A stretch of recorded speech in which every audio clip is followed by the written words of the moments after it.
13 जून 2025 के दिन इंदौर शहर का रहने वाला राजा रघुवंशी की शादी बड़ी ही धूमधाम से सोनम रघुवंशी से की जाती है। शादी के 7 दिन बाद यानी कि 20 मई 2025 के दिन राजा रघुवंशी अपनी पत्नी सोनम रघुवंशी को कर्नाटक राज्य के बेंगलोर घुमाने के लिए ले जाता है और उसके बाद 22 मई 2025 के दिन राजा रघुवंशी अपनी पत्नी सोनम रघुवंशी को मेघालय राज्य के शिलोंग शहर घूमने के लिए ले जाता है। वहाँ पर राजा रघुवंशी और सोनम रघुवंशी एक दिन रुकते हैं। 23 मई 2025 की शाम को राजा रघुवंशी का अचानक फोन बंद आने लगता है, तो राजा रघुवंशी के माता पिता राजा रघुवंशी को कॉल करते हैं तो उसका फ़ोन बंद आने लगता है।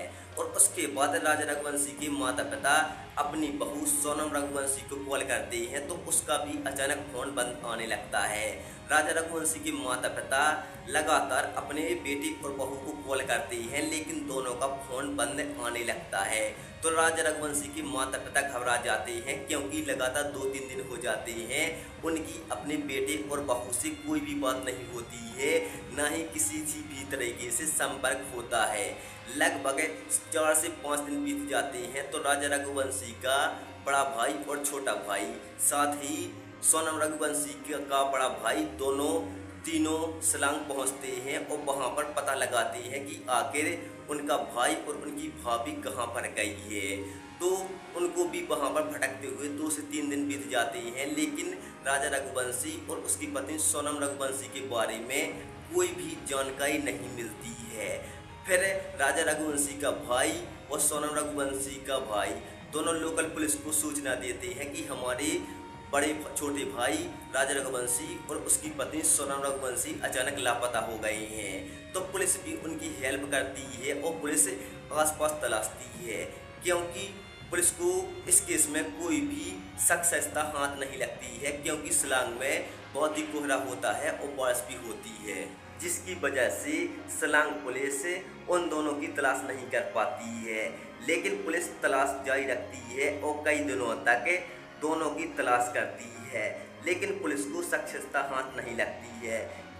राजा रघुवंशी और उसकी पत्नी सोनम रघुवंशी को लापता हुए लगभग 11 दिन हो जाते हैं। पुलिस 11वें दिन दोनों की तलाश कर रही होती है, तभी पुलिस एक ड्रोन उड़ाती है। ड्रोन की मदद से पुलिस को एक गहरी खाई में कुछ पड़ा हुआ मिलता है। पुलिस ड्रोन को पास ले जाती है तो पुलिस को जो भी दिखता है पुलिस के होश उड़ जाते हैं। पुलिस को दिखता है कि एक गहरी खाई में एक व्यक्ति की डेड बॉडी पड़ी हुई है। पुलिस तुरंत वहां पर पहुंचती है तो पुलिस को वहां पर एक लाश मिलती है। पुलिस उस लाश को गहरी खाई से बाहर निकालती है और पहचान कराने के लिए राजा रघुवंशी के भाइयों को बुलाया जाता है। तो राजा रघुवंशी के भाई हाथ पर बने राजा नाम के टैटू से अपने छोटे भाई को पहचान जाते हैं। अपने भाई की लाश को देखने के बाद राजा रघुवंशी का भाई पुलिस से कहता है कि इसकी पत्नी सोनम रघुवंशी कहाँ है।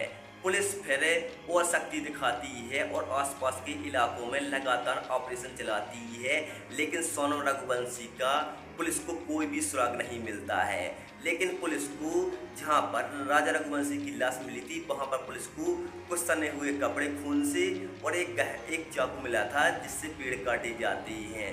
पुलिस उन सब हथियारों को इकट्ठा कर लेती है और फॉरेंसिक टीम उसकी जांच करती है। साथ ही पुलिस राजा रघुवंशी का पोस्टमार्टम करती है तो पुलिस को पता चलता है कि राजा रघुवंशी की बेरहमी से हत्या की गई है। पुलिस कातिलों को भी तलाश करती है, साथ ही राजा रघुवंशी की पत्नी सोनम की भी तलाश करती है लेकिन पुलिस को कई दिन इस केस में बीत जाती हैं, पुलिस को सख्त हाथ नहीं लगती है। इस केस में मोड़ तब आता है 9 जून 2025 की दोपहर राजा रघुवंशी की पत्नी सोनम रघुवंशी गाजीपुर के एक होटल में खाना खा रही होती है। पुलिस को जैसे ही सूचना मिलती है पुलिस तुरंत राजा रघुवंशी की पत्नी सोनम रघुवंशी को गिरफ्तार कर लेती है और उससे पूछताछ करती है। तो यहाँ पर राजा रघुवंशी की हत्या का जुर्म सोनम रघुवंशी कबूल कर लेती है। साथ ही सोनम रघुवंशी पुलिस को 4 आरोपियों के बारे में भी और बताती है जिसमें राज कुशवाहा और उसके दोस्त शामिल होते हैं।